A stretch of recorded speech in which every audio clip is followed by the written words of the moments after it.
자, 그러면 이제 2차 선교여행으로 가겠습니다. 사도행전 몇 장? 16장, 17장, 18장.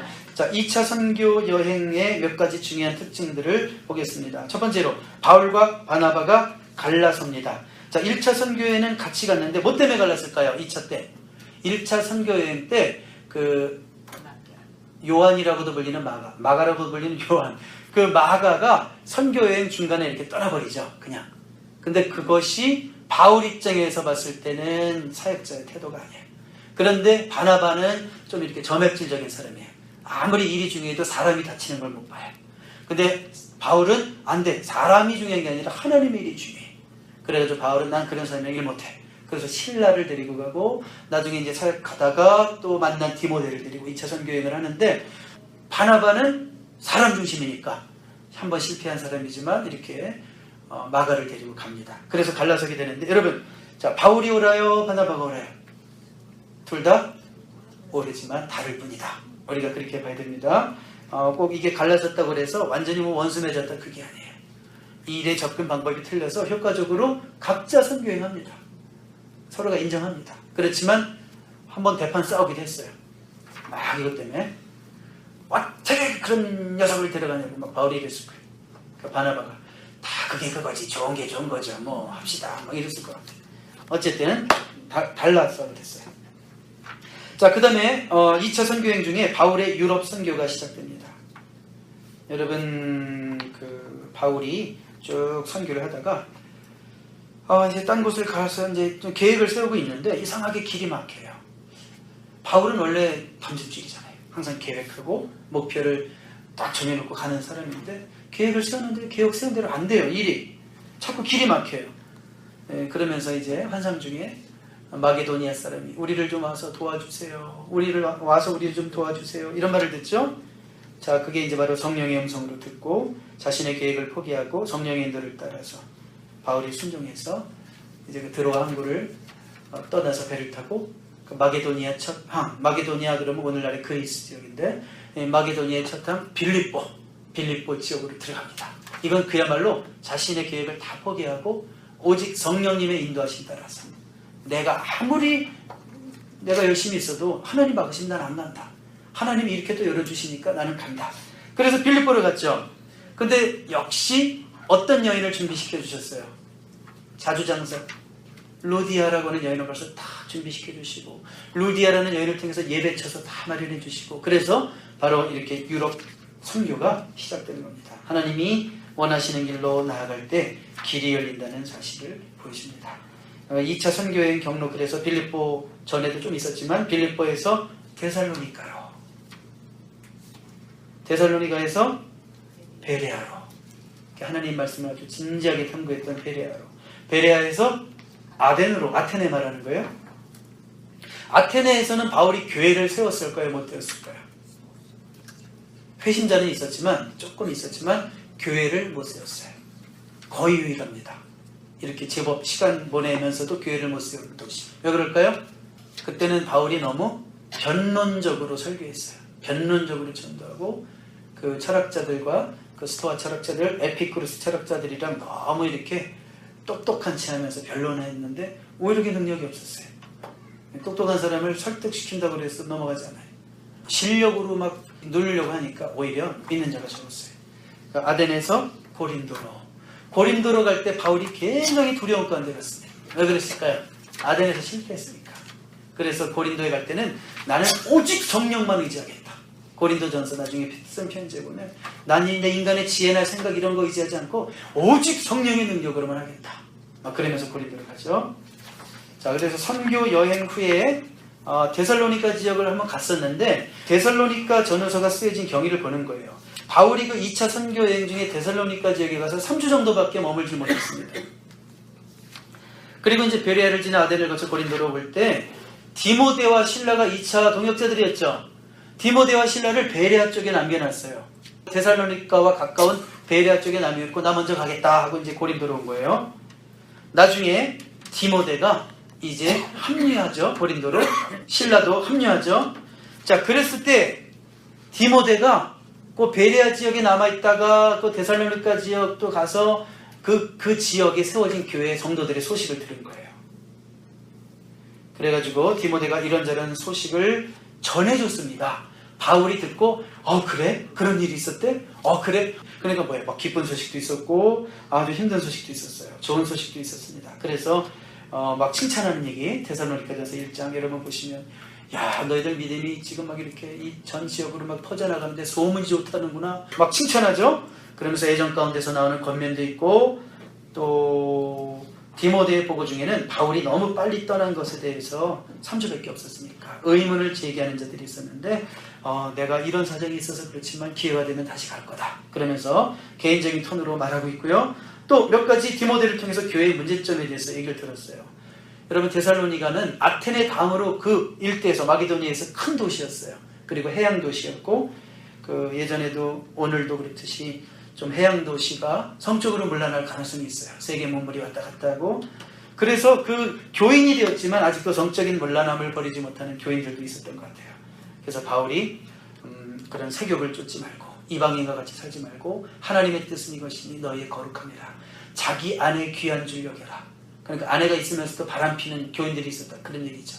내 아내 귀한 줄 알고 하나님의 나라 유업으로 못 받는다. 너네 하나님의 자녀라고 하면서 네 와이프 두고 딴 여자 넘보는 죄송합니다. 넘보는 놈들 천국 못 가. 그 얘기예요. 하나님의 나라를 유업으로 받을 수 없다. 그러면서 아주 강력하게 얘기하죠. 그리고 무엇보다도 데살로니가 전서를 통해서 볼 때 아마 디모데가 전해줬던 가장 심각한 문제가 뭐였을까요? 데살로니가 교회에 뭐의 문제가 있었을까요? 종말론의 문제가 있었어요. 데살로니가 전서 4장 13절 18절 한번 볼까요?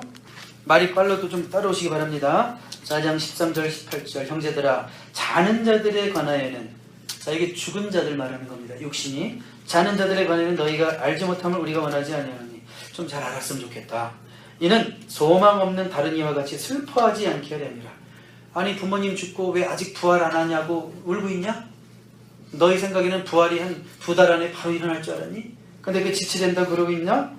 자, 보세요. 14절. 우리가 예수께서 죽으셨다가 다시 살아나심을 믿을진대 이와 같이 예수 안에서 자는 자들도 하나님이 그와 함께 데리고 오시리라. 예수님이 부활하셨듯이 때가 되면 결국은 부활할 것이다. 이제 소망을 주고 있죠. 부활의 소망을 재확인시키고 있어요. 우리가 주의 말씀대로 너희에게 이것을 말하노니 주께서 강림하실 때까지 우리 살아남아있는 자도 자는 자보다 결코 앞서지 못하리라. 주께서 호령과 천사장의 소리와 하나님의 나팔 소리로 친히 하늘로부터 강림하시리니 그리스도 안에서 죽은 자들이 먼저 일어나고 그 후에 살아남은 자들도 그들과 함께 구름 속으로 끌어올려 공중에서 주를 영접하게 하시리니 그리하여 우리가 항상 주와 함께 있으리라. 여러분, 17절 마지막 부분, 그리하여 우리가 항상 주와 함께 있으리라. 자, 먼저 가신 죽은 성도님들 지금 이미 주와 함께 있어요, 없어요? 있죠? 있어요. 뭐 부활을 통한 완전한 기쁨은 아직은 이루어졌어요? 안 이루어졌어요? 안 이루어졌어요. 제한된 의미에서 주님과의 영원한 안식을 그래도 누리고 있어요, 없어요? 그 있어요. 물론 완전하진 않지만 육신 부활하기 전에도 일단 안식을 누리고 있어요. 그래서 18절, 그러므로 이러한 말로 서로 위로하라. 이 사실을 알고 슬퍼하지 말라. 물론 마지막 때 부활할 거지만 지금 이 순간도 먼저 간 자들 하나님과 영원한 관계 속에 있다. 그러니까 슬퍼하지 말라. 자, 5장 14절로 가보겠습니다. 또 형제들아, 너희를 권면하노니 게으른 자들을 권계하며. 게으른 자들을 권계하며. 이게 무슨 말일까요? 잘못된 종말론 때문에 현실 도피적인 종말론, 예수님 금방 오실 것으로만 생각하고 지금 이 삶을 막 다 그냥 집어치고 때려치고 막 게으르게 사는 자들이 있었어요. 데살로니가후서 3장 6절. 형제들아, 우리 주 예수 그리스도 이름으로 너희를 명하노니 게으르게 행하고 우리에게서 받은 전통대로 행하지 아니하는 모든 형제들에게서 떠나라. 자, 그 다음에 10절. 우리가 너희와 함께 있을 때에도 너희에게 명하기를 누구든지 일하기 싫어하거든 먹지도 말게 하라 하였더니. 자, 이게 왜 이런 말들이 왜 나왔을까요? 똑같은 거예요. 도피적인 종말관으로 인해서 현실의 책임을 감당하지 못하고 어차피 주님 이제 곧 오실 건데 다 때려치고 일도 때려치고 가정도 때려치고 교회 와서 기도만 하고 아무것도 안 해. 그러다 보니까 뭐예요? 화물 다르니까 누구 신세지는 거예요? 교회에서 열심히 살아가는 교인들에게 빌어먹고 사는 거예요. 이게 일단 왜 나오는 거예요? 이런 결과가 잘못된 현실 도피주의적인 종말론. 그래서 이 데살로니가 전후서가 종말론에 대해서 현재 우리가 어떻게 살아야 될지를 정말 많이 강조하는 거예요. 주님 오시지, 경각심을 가져야지. 그렇지만 오늘 이 순간은 어떻게 살아야 되는가? 데살로니가 전서 5장 16절, 17절, 18절. 항상 기뻐하라, 쉬지 말고 기도하라, 범사에 감사하라. 주님 내일 오신다고 그냥 얼굴 찡그리고 뭐 세상 다 산 것처럼 그러지 말고 현세는 현세대로 성실하게 게으르지 말고 자기 일을 감당하고 정령을 소멸하지 말고 막 이런 권면들이 다 뭐예요? 마지막 때 주님을 우리가 진짜 기다린다면 주님을 기다리기 때문에 그렇게 막 사는 게 아니라 지금 이 순간 최선을 다해서 살면서 그날을 기다리라. 그런 의미에서 데살로니가 전후서가 이렇게 쓰여지고 있습니다. 자, 우리 3차 선교 여행 사도행전 몇 장부터 몇 장까지다? 19장, 20장, 21장 3장씩 나눴죠? 13장부터 시작하는데 1차 13, 14, 15 2차 16, 17, 18 3차 19, 20, 21 여러분들이 이런 윤곽을 잡아놓으면 참 좋아요. 그 다음에 3차 선교여행 때 참 바울이 고로웠죠? 그래서 그때 쓰여지는 서신이 뭐였다? 2차에 세웠던 그 교회 고린도 교회에 편지를 보내는구나. 3차 때. 그러니까 편지를 보낸다는 건 이미 아니까 보내는 거잖아요. 그러니까 2차 때 세워졌던 고린도 교회, 3차 에베소에서 그쪽으로 편지를 보내는구나. 이제 이런 식으로 여러분들이 이해를 할 수 있습니다. 자, 3차 선교의 주요 사역과 특징들. 첫 번째, 2차 전도지의 몇 교회들을 방문하여 굳게 합니다. 자, 여러분, 바울이 1차에서 또 2차에서 많은 지역을 그 지중해 일대의 그 많은 오늘날의 터키 지역 있잖아요. 그 많은 지역들을 쭉 돌죠. 그렇죠? 그러니까 막 데살로니카를 비롯해서 그러니까 어떤 데는 이렇게 오래 못 있었어요. 뭐 고린도 같은 데서는 1년 반 오래 있었죠. 그렇지만 대부분은 뭐 몇 개월, 심지어 데살로니카는 3주. 자, 이렇게 복음을 전하고 교회가 세워지긴 했지만 순회 전도자잖아요, 바울은.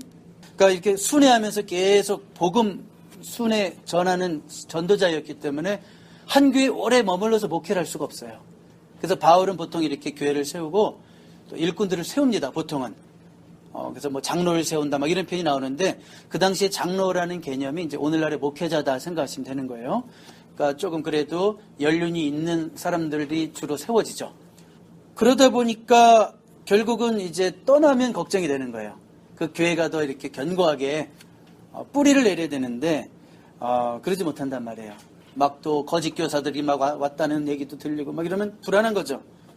그래서 바울이 3차 전도여행 때는 어때요? 갔던 데 또 가는 거예요, 쉽게 말해서. 갔던 데 또 가서 그 당시 전도여행을 통해서 세워졌던 교회들을 굳게 함으로 이 복음의 뿌리가 내리게 하는 거예요. 어떻게 보면 부흥회 하는 거예요, 부흥회. 그러니까 이미 세워진 교회 한번 가가지고 다시 처음에 그 뜨거웠던 마음을 막 일으키는 거예요, 부흥회.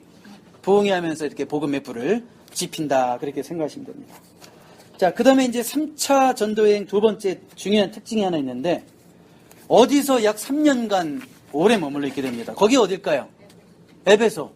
에베소에서는 자그마치 3년이나 있어요. 이건 바울답지 않죠, 어떻게 보면? 바울은 아까도 말씀드렸지만 순회 전도자였기 때문에 부지런히 여기저기 막 가는 것이 이 바울의 성향인데 바울이 특별히 애정을 가지고 있었던 곳이 이 에베소고요. 왜냐하면 그 에베소라는 그 지역이 전략적으로 중요하다 생각한 거예요, 바울이. 여기가 복음화되면 이 지역의 어떤 영향력이나 또 뭐 지정학적 위치나 모든 걸 봤을 때 그 영향력이 이렇게 번져나갈 수 있을 거다 생각을 해서 특별히 그 유명한 서원이 있습니다. 무슨 서원일까요? 네, 두란도 서원에서 자그마치 그 2년 동안 강해 설교를 하는 겁니다, 거의. 그래서 거기서 강론을 합니다. 그래서 여러분들이 3차 선교여행 그러면 어디만 생각하시면 되냐면 에베소. 왜냐면 3년 있었으니까. 뭐 거기서 잠깐 왔다 갔다 하고 나중에 이제 예루살렘 가기 전에 뭐 고린도에 가서 또 3개월 있고 이러긴 하지만 일단 3차 선교여행 그러면 어디? 에베소. 이렇게 생각하시면 돼요. 그러니까 2차 선교여행 그러면 고린도. 이런 식으로. 제일 오래 있었던 데가 고린도. 3차는 에베소. 자, 그 다음에 이제 3차 선교여행 가운데 어떤 일이 있을까요? 세 번째 거기 볼까요? 밀레도에서 에베소 장로들을 초청해 자신의 사역을 마무리하는 고별 설교를 행합니다. 자, 밀레도는 에베소의 옆 동네입니다. 윗동네예요, 옆 동네. 그래서 이제 거기서 이 에베소에서 이미 바울이 옮겨왔는데 에베소에 이제 많은 지도자들을 세워놨어요. 그런데 바울이 이제는 그 지역 자체를 떠나서 예루살렘을 향해서 이제 예루살렘 갔다가 로마로 갈 계획을 가지고 있었기 때문에 마지막으로 이제 그 지역 일대를 떠나면서 특별히 그 에베소의 중심적인 지도자들을 많이 세워놨는데 그들을 다 초청해가지고 뭐 하는 거예요? 고별 설교를 하는 거예요. 거기 뭐라고 썼습니까? 바울의 최종 계획은 예루살렘에 갔다가 어디까지 가는 거예요? 로마까지 가는 거예요. 자, 예루살렘행은 참 위험한 길이었지만 오직 사명을 위해서 예루살렘으로 갑니다. 그곳에 도착한 후 선교 보고를 한 후 예상대로 유대인에게 잡힙니다. 이 기간 중에 고린도전 후서와 로마서를 기록합니다. 자, 고린도전 후서가 쓰여진 경위에 대해서 우리 한번 읽어볼까요? 고린도전 후서가 쓰여진 경위 우리 같이 읽습니다. 시작. 고린도 교회는 바울이 2차 선교 여행 중 세웠습니다. 고린도 교회를 떠나 바울은 에베소에 가서 3년간 머물게 됩니다. 그곳에서 근로의 집사람들을 통해 고린도 교회에 여러 가지 문제가 있는 것을 알게 되고 고린도 지역 신자들에게 그의 첫 번째 편지를 55년경에 씁니다. 후에 디도를 통해 고린도 교회가 회개 중이라는 좋은 소식도 듣지만 바울의 사도권에 시비를 거는 유대인 교사가 있다는 소식을 듣고 또 한 편의 편지를 쓰게 되는데 이것이 고린도 후서입니다. 자, 2차 전도 여행 중에 세워진 고린도 교회. 여러분, 고린도에서 바울이 아주 평생 정말 귀한 동역자를 만나요. 평신도 부부. 누군지 기억나시나요? 바울이 고린도에서 만났던 그 천막업을 했던 바울과 직업이 같았던 아주 신실하고 바울의 사역을 생명같이 섬기고 도왔던 부부가 있어요. 남자 성은 아시고 여자 이름은 부신데 누구죠? 아굴라와 브리스길라. 이 아굴라와 브리스길라가 없었다면 이 바울의 고린도 사역이 불가능했을 거예요. 정신적으로나 또 물질적으로나 또 가정을 제공한 것부터 해서 거처를 제공한 것부터 해서 이 모든 면에서 아주 귀한 부부를 만났죠. 그래서 바울이 나중에 이제 서신들 뒤에 보면 주로 바울이 뭐예요? 인사말 많이 하죠. 아무개에도 안부를 전합니다. 아무개에도 안부를 전합니다. 항상 단골로 빠지지 않는 사람 중에 하나가 누구예요? 바로 아굴라와 브리스길라. 그래서 아굴라 브리스길라는 정말 가장 모범적인 평신도 사역자로 이렇게 자주 우리에게 소개되고 있습니다. 자, 여러분 여기 보니까 고린도 전서, 고린도 후서가 왜 쓰였는지 아시겠죠? 이게 바울이 무슨 작심하고 내가 이번에 무슨 소설을 하나 쓸까, 논문을 하나 쓸까 이런 식의 글이 아니라는 거 알겠죠? 뭡니까? 현장의 문제에 대한 대응이죠. 그렇죠? 꼭 그거 기억하세요. 로마서는 조금 틀리지만 거의 대부분의 서신은 뭐다? 현장의 문제에 대한 대응이다. 근데 현장의 문제 가운데는 항상 뭐 잘못된 교리라든지 또 잘못된 이리 같은 아주 그 이상한 거짓 교사들이라든지 그 다음에 또 바울에 대해서 공격하는 약간 좀 심보가 못된 사람들이 있다든지 막 이런 식의 그 현장의 문제에 대한 대응으로 쓴 글인데 그게 뭐가 됐어요? 나중에 하나님의 말씀이 됐다는 거예요. 그러니까 바울이 이거는 하나님의 말씀입니다. 오라클 무슨 신탁받는 것처럼 그런 생각하고 쓴 게 아니라 바울이 늘 기도하면서 하나님께서 주시는 그런 어떤 영혼을 사랑하는 마음 가운데 편지를 쓰다 보니까 그것이 하나님의 말씀이 되었다. 그거예요. 그래서 이렇게 바울의 서신을 보면 아주 생생한 현장이 있는 거고 구체적인 문제가 있는 거예요. 자, 특별히 고린도전서는 어떻게 해서 쓰여졌다고 그랬어요? 아까 여기 보니까 근로의 집사람들을 통해 고린도 교회에 여러 가지 문제가 있는 것을 알게 되고 이런 표현이 나오죠. 자, 어떤 문제가 있었을까요? 자, 우리 한번 거기 보실까요? 온갖 교회의 무엇을 다룬 책일까요? 문제들. 온갖 교회의 문제들을 다룬 책이 고린도전서예요. 그러니까 고린도전서를 보면 현대교회의 나쁜 교회가 가지고 있는 문제들을 다 가지고 있어요. 고린도전서 보면. 저는 솔직히 말하면 개인적으로 고린도전서 설교하는 거 좀 싫어요. 왜냐하면 그런 거 있잖아요. 괜히 문제를 괜히 막 끄집어내는 것 같은 마음이 들고 막 있지도 않은 문제 막 생길 것 같고 막 어떨 때는 괜히 얘기하면 그래서 이렇게 고린도전서를 읽다 보면 약간 막 마음이 불편해요. 그럼에도 불구하고 왜 이런 고린도전서를 하나님이 기록하게 하셨을까요? 오늘날 우리 교회 가운데 생길 수 있는 모든 문제에 대한 대답이죠.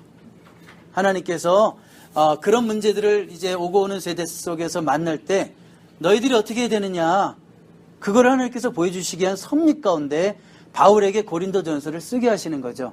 바울이 그냥 열받아가지고 막 급하게 뛰어가가지고 그냥 설교 몇 번 하고 막 꾸짖고 느헤미야처럼 머리털 좀 뽑고 막 이렇게 혼내고 왔으면 이런 편지가 생겼을까요? 안 생겼단 말이에요. 근데 바울이 사정상 갈 수가 없으니까 편지를 써가지고, 그러니까 이 편지기 때문에, 글이기 때문에 오늘 우리 손에게까지 이렇게 들려진 거 아니에요. 이 하나님의 놀라운 선의인 줄로 믿습니다. 자, 근데 어떤 문제들이 주로 있었냐면, 교인 간의 분열. 고린도 교회에 몇 파가 있었는지 아세요? 한번 생각해 볼까요? 자, 바울파가 있었고, 그 다음에 아볼로파, 그 다음에 베드로파, 게바파. 그 다음에 뭐가 있었죠? 바울, 아볼로, 게바, 그리스도파. 나는 다 싫다, 예수파. 최소한 4파가 있었어요. 자, 이런 교인 간의 분열. 그러니까 뭔가 하면 교회 주인은, 우리 머리는 예수 그리스도.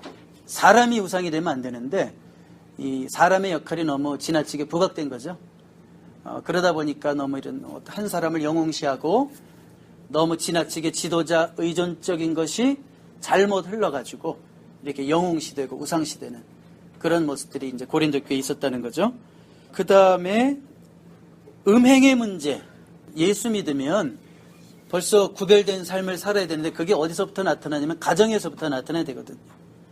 근데 여러분, 고린도가 얼마나 방탕한 도시였다라는 것은 그 뭐 엄청난 큰 신전이 있었고 아프로디테 신전이 있었고 그 다음에 창녀들이 많았고요. 그 수천 명의 창녀들이 그 지역에 부도덕한 삶을 주도하는 그런 분위기의 도시잖아요. 근데 예수를 믿고도 교회 안에 들어와서도 여전히 이 세상에서도 막 하지 않는 것들을 그 믿는 자들이 행하고 근친상간이 있었고, 뭐 로마서에서는 동성연애를 언급하지만 하여튼 고린도 여기서는 그 근친상간을 비롯해서 너무나 이렇게 세상 사람들 이상으로 너희들이 그런 육신의 정욕에 빠져 있다라는 걸 지적하는 거죠. 여러분, 영어 사전에 영어 단어 가운데 Corinthian 이런 단어를 찾으면 고린도 사람의 라는 뜻도 있지만 방탕한 이런 뜻도 있어요. 그렇죠? 그리고 명사형으로는 남봉꾼, 그냥 아주 법 없이 막 멋대로 사는, 그렇게 고린도라는 도시가 악명이 높은 도시였어요. 고린도전서를 유의 깊게 읽으셨다면 그 앞부분에 굉장히 바울이 고린도로 오면서 굉장히 떨었죠. 이런 도시에 가서 내가 어떻게 복음을 전할까?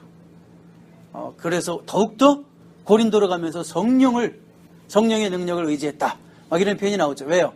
뼈도 못 추릴 것 같거든요. 자기 힘으로 갔다가 이 막 죄악된 물결이 너무 강하니까 혹시 내가 저기 갔다가 내가 다 사명감 잃고 저 향락에 나까지 욕받으면 어떡하나. 바울에게도 그런 두려움이 있었던 거예요.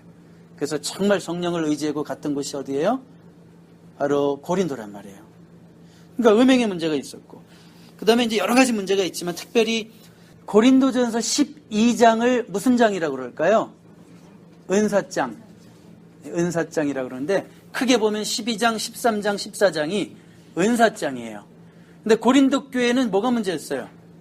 뭐 이렇게 좀 지혜를 자랑하는 뭐 잘난 체 하는 뭐 이런 사람도 좀 있었지만 나는 이 은사 받았는데 왜 너는 이 은사 못 받았냐?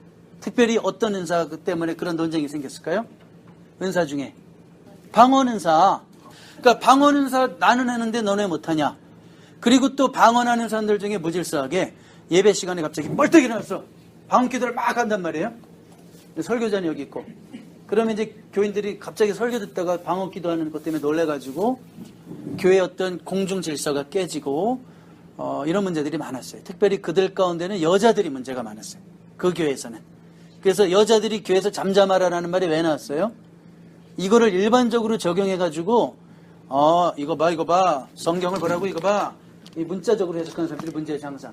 여인들은 입 다물어 이렇게 얘기하면 되는 거야 안 되는 거예요? 그런 일반적인 적용을 하면 안 되고, 아까 제가 그랬죠? 상황 문제에 대한 적용이라고 그랬잖아요. 그러니까 그 고린도 교회 문제를 일으키는 사람이 누구였다는 거예요, 그 당시에. 그러니까 여자들 좀 신비주의에 빠져 있고, 그 다음에 교회 질서를 허물어뜨리는 사람들이 여자였기 때문에 바울이 아주 강력하게 얘기하는 거죠. 여인들이요, 그런 여인들이요, 교회에서 잠잠하라. 그렇게 나온 얘기예요. 그러니까 괜히 이런 말씀 부부싸움 하다가 꺼내가지고 남자들 이거 써먹으면 안 돼요. 그건 하나님의 말씀을 곡해하는 거예요. 그러면 안 되는 거예요.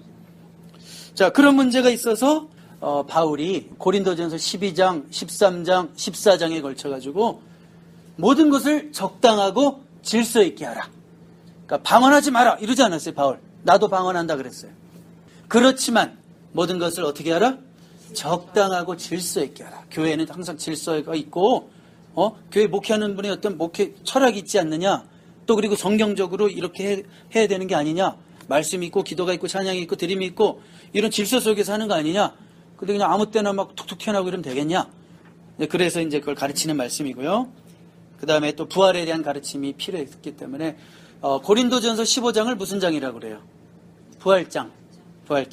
자, 그럼 여러분들에게 한번 질문을 드릴게요. 여러분이 그 고린도전서에서 제일 유명한 거는 고린도전서 13장인데 이걸 무슨 장이라고 그럴까요?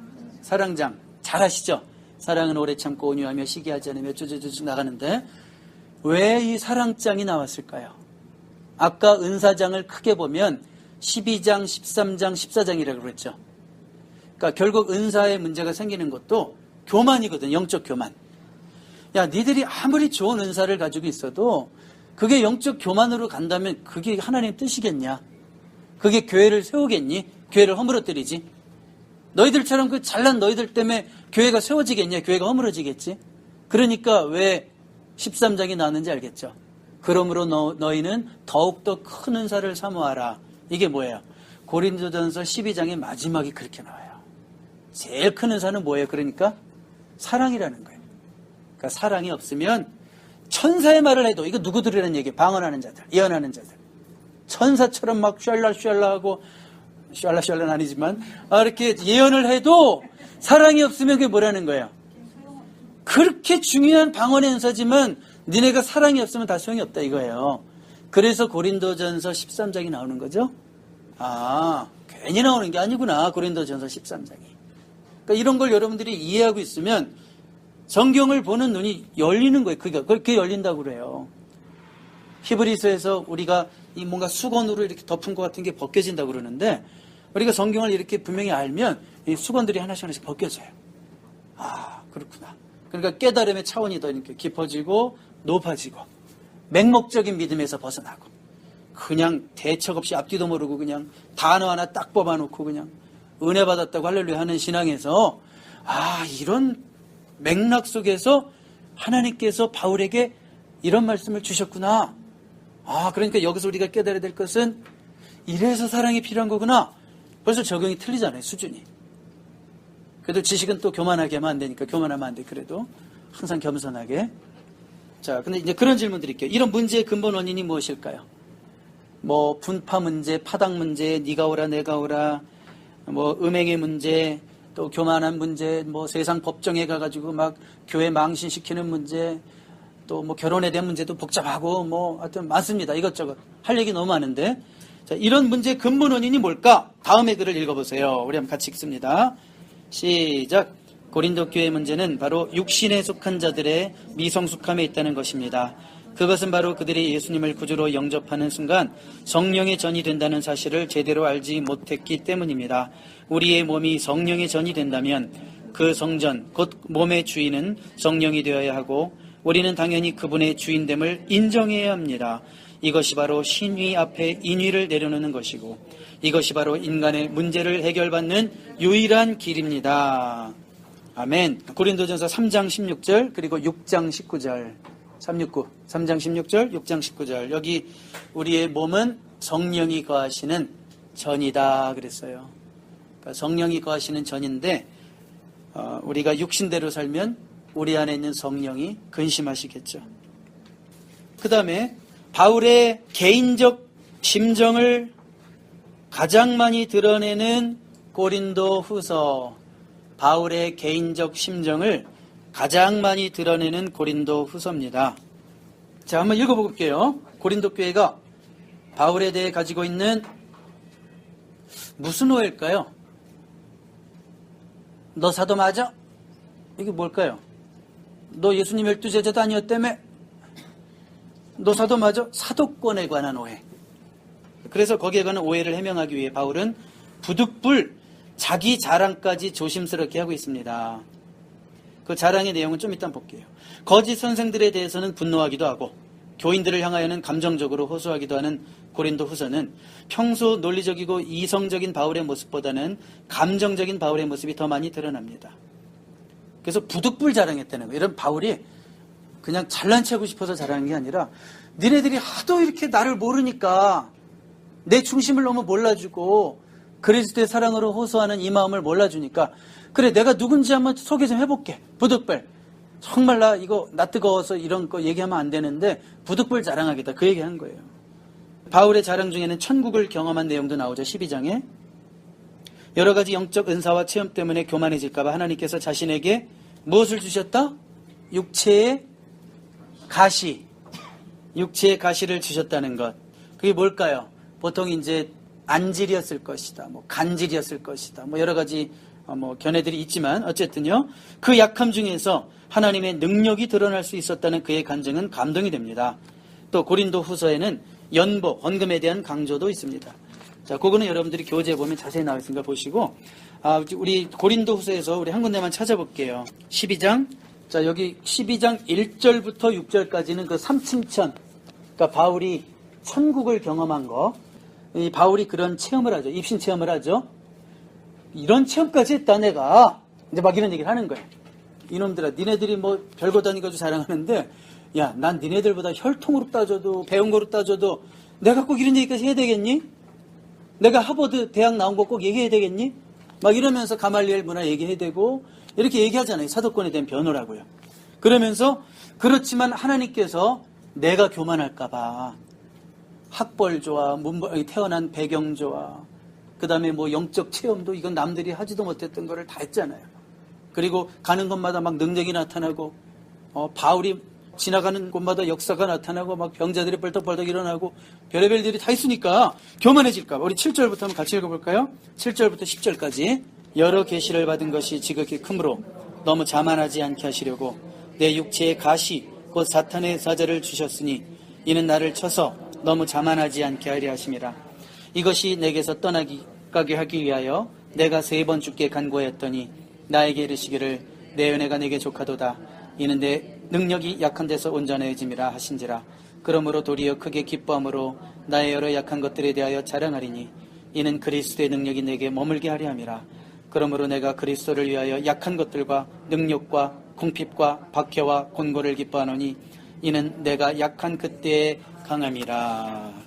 자, 이런 고백이 왜 나오게 됐는가? 사도권을 변증하다가 여러 가지 부득불 자랑을 하게 되었고, 근데 또 하나님이 그런 과정 속에 교만할까봐 나에게 이런 가시도 주셨는데, 내가 이 가시를 정말 하나님 좀 물러가게 해주세요 기도했지만, 하나님은 오히려 네가 그게 있으니까 기도하는 거고, 네가 그런 어려움이 있으니까 나를 붙들고 타락하지 않고 또 그 가운데 나의 능력이 나타나는 거다. 그래서 나는 그걸 받아들이게 됐고, 나는 이제는 지금 다 가시가 있지만 이것으로 만족하고 감사한다. 이런 고백이죠. 이런 귀한 고백이 이렇게 해서 나오게 됐다라는 거예요. 자, 고린도전서 끝났습니다. 여러분 이번 주에 성경 읽으시면서 고린도서는 어떤 마음을 가지고 읽어야 돼요? 고린도서는 바울의 지극히 개인적인 그 감정의 폭발, 이 사도권 변증. 그러니까 저는 고린도 후서를 보면 바울이 좋아져요. 바울의 그 솔직한 자신의 모습이 막 드러나는 걸 보면 막 바울이 더 좋아져요. 왜냐하면 너무 거룩하고 위험 있고 범접할 수 없는 바울이 아니라 인간적으로 약간 좀 힘들어도 하고 조금 불평은 아니지만 내 속 얘기도 막 하면서 좀 화도 좀 내고 이런 모습이 좋아요. 그래서 여러분 고린도서는 그렇게 읽고, 고린도전서는 어떻게 읽어야 돼? 또 고린도전서 이건 내 문제다 생각하고, 내 안에 있는 인위의 문제다 생각하고, 내가 극복해야 될 문제다라고 생각하시면 되는 거예요.